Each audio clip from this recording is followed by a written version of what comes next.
So welcome back. Another week of life.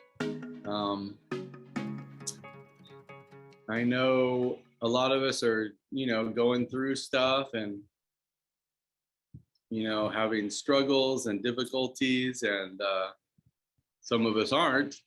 Maybe I haven't heard from too many of those people, but we're all going through it in some way or another. And so this week I'll combine a little bit of what I'm practicing in my school, my teaching these days, and then also this koan, right? So, and then how they connect.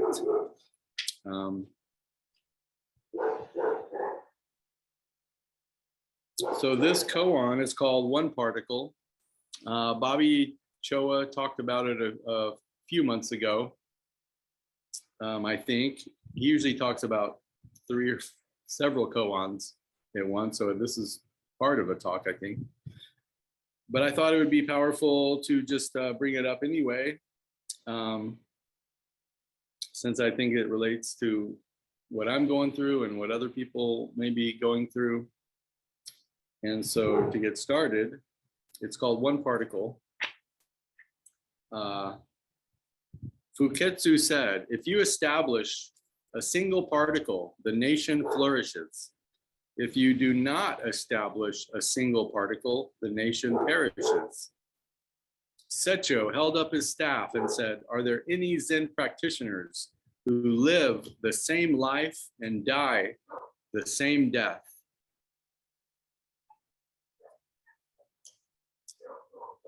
And so this is what I label a oneness koan for convenience in a simple way. And so this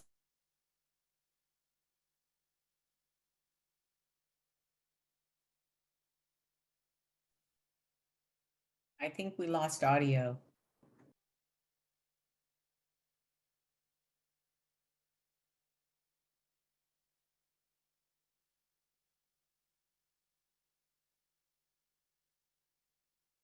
and deepest levels, we are all connected. And so when he asks, is there anyone who's living the same life and anyone who is living the same life and dying the same death, is such a powerful realization when we can realize that we're living the same life and we're all dying the same death. And a simple example of that is emotion, that we all feel love, right? Everyone who's ever lived has felt love. Of course, there's some exceptions, right? Whatever. There may be someone who has not felt love, who didn't have the ability. But in general, right? We're talking in general, across the board, we all experience love of some sort. And then we just apply it to different things, right? So we have enemies across the world or across on the other side of the planet, or that we're fighting a war with, or that we are having trouble with in our neighborhood. And we think, oh, they're terrible, they're different. I'm not like them. We don't have anything in common. And yet we go home and we just give love to our loved ones, right? We're all going home and giving love to whoever we connect with, whoever part of our group and our family. But we're doing it on different sides of the fence, thinking that we don't have that in common. But the truth is we all feel the same love, and we all feel the same pain, right? We all experience loss and pain. And so even our enemies, or people that we think are different from us, or people that we think are disconnected and we can't. When we die, we're going to a different place than they're going. But the reality is that we feel the pain, the same pain. So we're all experiencing the same things. We're just doing it in a compartmentalizing it so that so that we can easily say that it's different. But it's not different. We all have the same experience, and we're all living the same life, and we will all be dying the same death. And so to experience that is a wake up, to wake up and realize, oh my gosh, I do feel the same love as everybody on the planet. I do feel the same pain as everybody on the planet. That realization actually really helped me through some difficult times where I was just in despair and just felt lonely and disconnected and like, man, I'm just going through it and it's terrible and nobody can relate. To realize, wow, there are people feeling just the way I'm feeling. And people have been feeling this way, forever. And so I'm just one of millions or billions of lives that are feeling this way. And there's a sense of reassurance and connection that does alleviate the suffering on a deeper level and offers hope. There is a big difference between suffering hopelessly and suffering with hope. We may be suffering the same amount, but if we can experience hope within that, then it's a higher quality of suffering. And that's the end of suffering. The end of suffering isn't to never feel pain. It's to feel pain with a quality of hope and connection. That is the end of suffering. And so this teacher, reflects that that realization in this koan, right? If you establish a single particle, if you can do one thing and just completely do one thing thoroughly with all your being and no self, then the entire world experiences that oneness. And in turn, if we do one thing that is intentionally disconnected or intentionally separates, then the entire world feels that separation, is connected to that separation. And so it's a real encouragement to do one thing thoroughly and selflessly. And if we can do that one thing, then everything is awakened. And so the trick is to do the one thing over and over in every different situation, right? To bring this one thing I'm doing thoroughly and selflessly to every new situation. That's what takes the stamina and the training and the discipline and the practice to continually bring that realization to every new situation. That takes concentration and a tremendous amount of focus and energy. And it takes years to cultivate that stamina. And so that's why we practice diligently. We practice hard so that we can experience the one thing and then bring that continuously to as many situations, new situations as we can. And it's hard. It's a lot. Got to work hard. And we do. And you are all doing it. We are all doing it. The Buddha taught that every living being will wake up eventually. So it's not a matter of, oh, you got to hurry and do it now, right? Because your one chance is almost up. It's not like that at all. It's like, do it now with urgency or do it later. It's going to happen now or later. So there's no pressure, right? It's not like, hurry and do this. You have to do it now. No, it's like, hurry and do this. Do it now because it's more fun. and better for you to do it now. And then you'll have more time to help others, right? So there is a sense of urgency, but the urgency is more, the urgency itself is not urgent.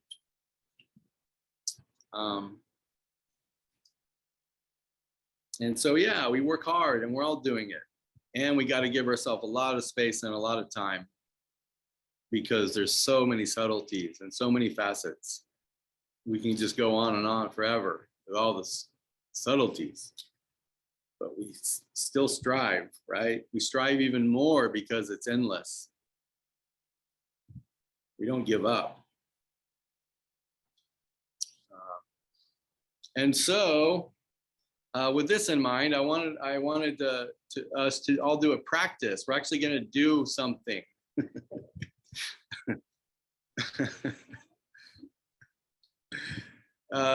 Yeah, right. And part of this, right, is kind of my teaching life kind of overflows right into my Dharma, of course. And so often when I have realizations from teaching, I try to share it in this context, in this environment.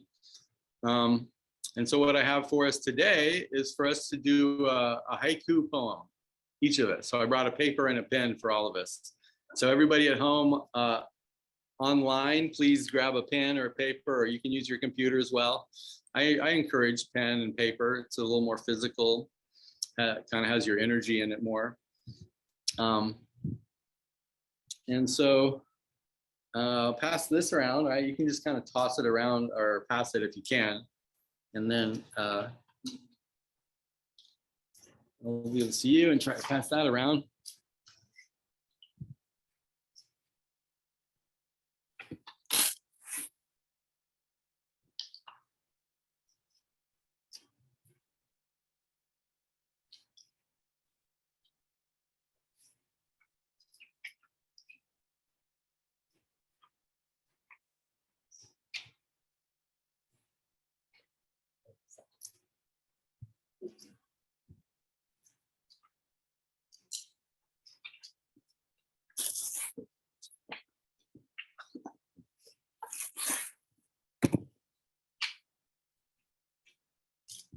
Thank you. All right. Okay, so this is a practice I'm doing in my class right now. I'm teaching 8th graders, mild mod. And so I'm trying to help them sort of wake up to this like next level of like thinking through metaphor. So we're using metaphor right now as an inspiration, as a place to really jump off. And so I'm starting with this saying, I am, and then finishing with adding to that is like, could be an object or an idea or a thing. So for example, I am the ocean. I am the wind. I am water. I am a tree. I am the cushion. I am a chair.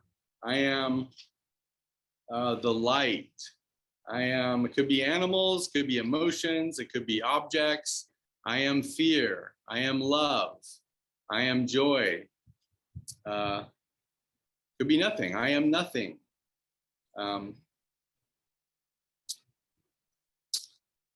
So whatever comes up for you, right? So this is for you now. This is the first thing you're doing, is when we say to ourselves, I am, what is just the next thing that pops into your mind about what you are, that just comes up. And it's not logical, it's not rational, it's intuitive. And so it just comes out of our being, right? Whatever I am. And so, right, I'm gonna write mine down. I am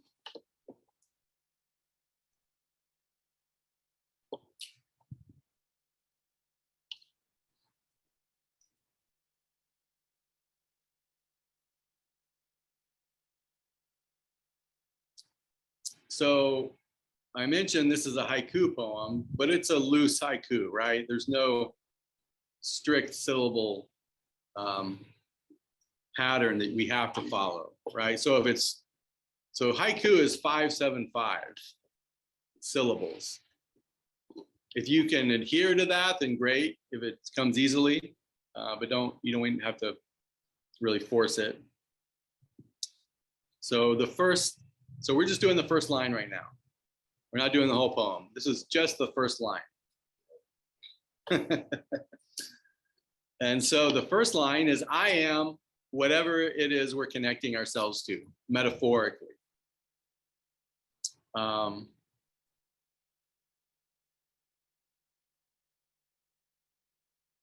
Right? So like one of the students said, I am hungry.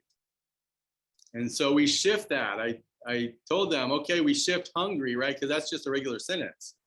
But if we shift hungry to hunger, right, then it becomes a powerful metaphor. I am hunger. So whatever we are, we can shift it, right? If it's an adjective or a verb, we can just turn it into a noun,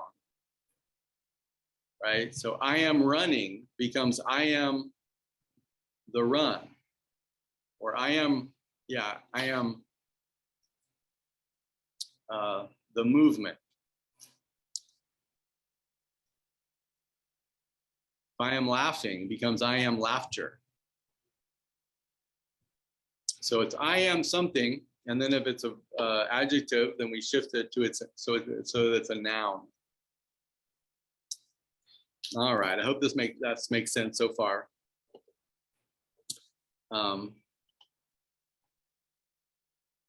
For the second line, I want us to say, I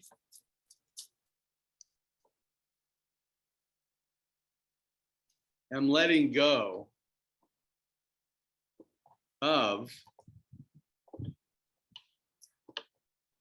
and then something, right? Something else, whatever comes after that.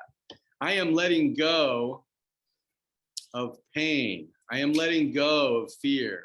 I am letting go of self. I am letting go of holding on. Whatever comes up for you is what you're letting go of. Something that you're either letting go of now, or that you've let go of in the past, or something you might hope that you let go of in the future.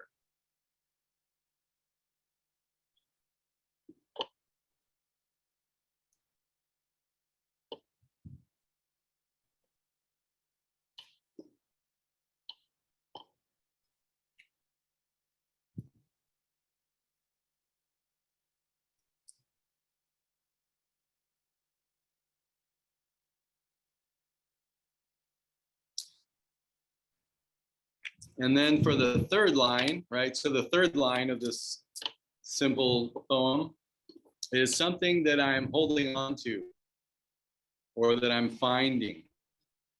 So I am finding or discovering or holding on to or connecting with something we're able to hold on to or holding.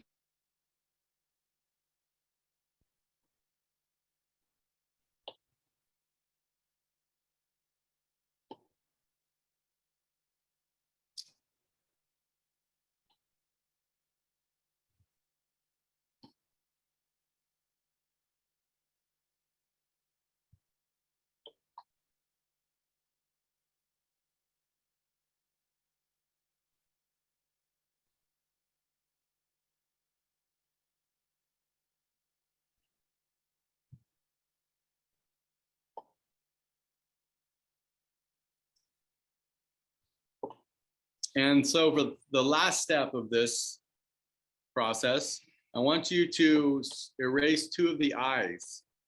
Leave one I and put and scratch out two of them.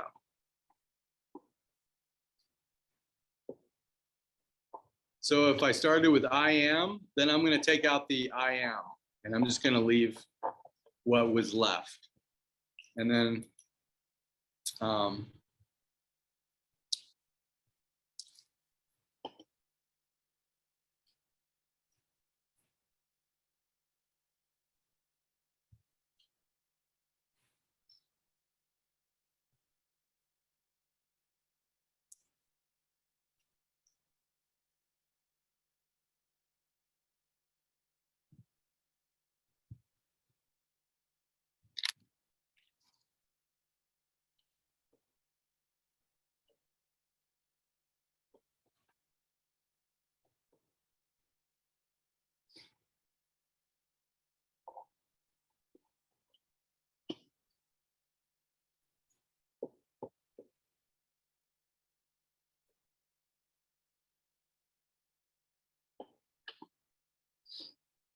Okay, so, right, this is a very simple start and very rough directions. Right, this is the kind of thing that normally we'd have time to refine and go over and like get it perfect and, you know, try to make it a meaningful sort of, I don't know,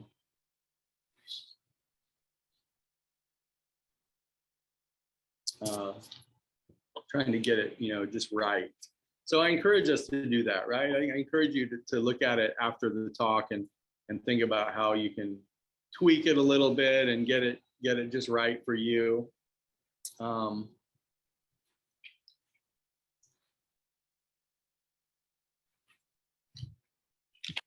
And so I think for me, the main inspiration was the first line. It's I am something, right? I am the ocean. And so to connect that, right? So what we're practicing here is we're practicing seeing the world as metaphor, that our entire life is a metaphor. I am a metaphor for you. You are a metaphor for me, right? I am you. I experience your experiences. I feel your feelings. I just do it from here, right? But we're all experiencing the same life. And it extends to everything beyond humans, right? I am the ocean. I rise and fall. I crash. I give life. I kill. I wave. So whatever we are, we can find these connections. We can project ourselves onto it, and it's not a projection; it's real because the ocean feels my joy and pain. And so it's no longer a metaphor; it's a description of reality from the perspective of oneness.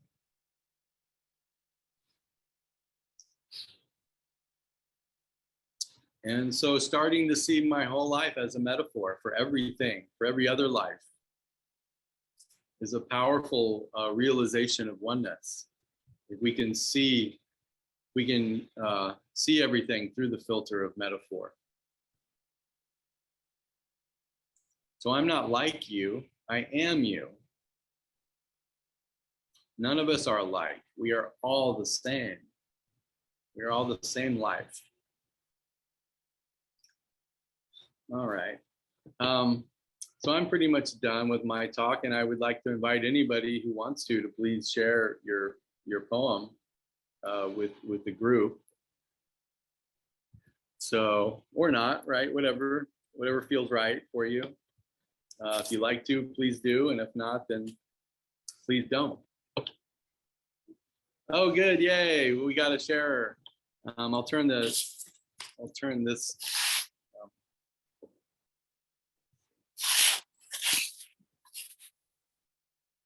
You might have to speak up, maybe not. Can you hear me?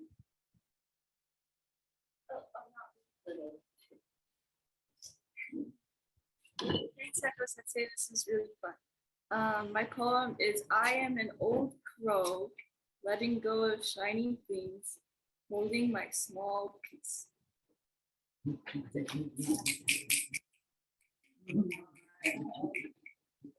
Yeah, that is brilliant. Right, really brilliant. So great.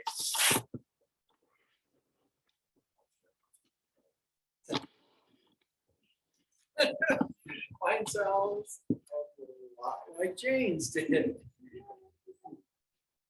I enjoyed the crossing out. I am this cushion, letting go of ideas, finding nothing. Nice. Right, that was great. Oh, good. I am a tree, bending with the wind, sovereign in my being, letting go of all of the concern. Deeply rooted, I cling to those things.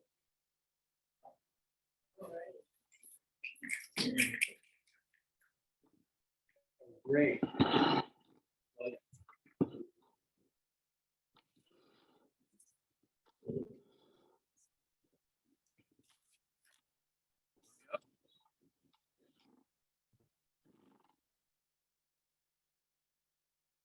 I am addiction, letting go of separation, connecting with new life.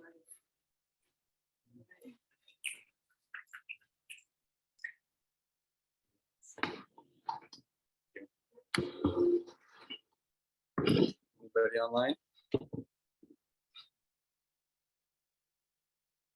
I'll go. Oh, you can hear me? I am a cloud, letting go of gloom, finding light.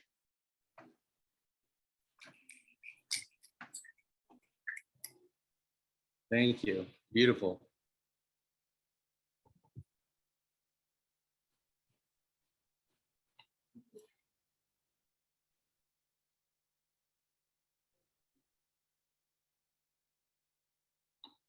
All righty. All righty then. Well, thank you all for participating.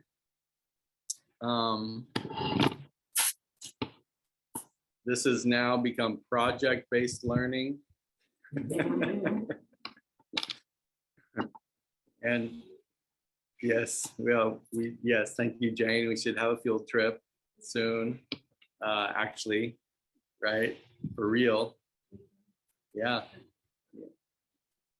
To the art center. Mhm. Yeah, great, perfect. So we'll have a field trip soon. All righty, so that's it. Thank you all so much. Appreciate your expressions and this experience of oneness. All right.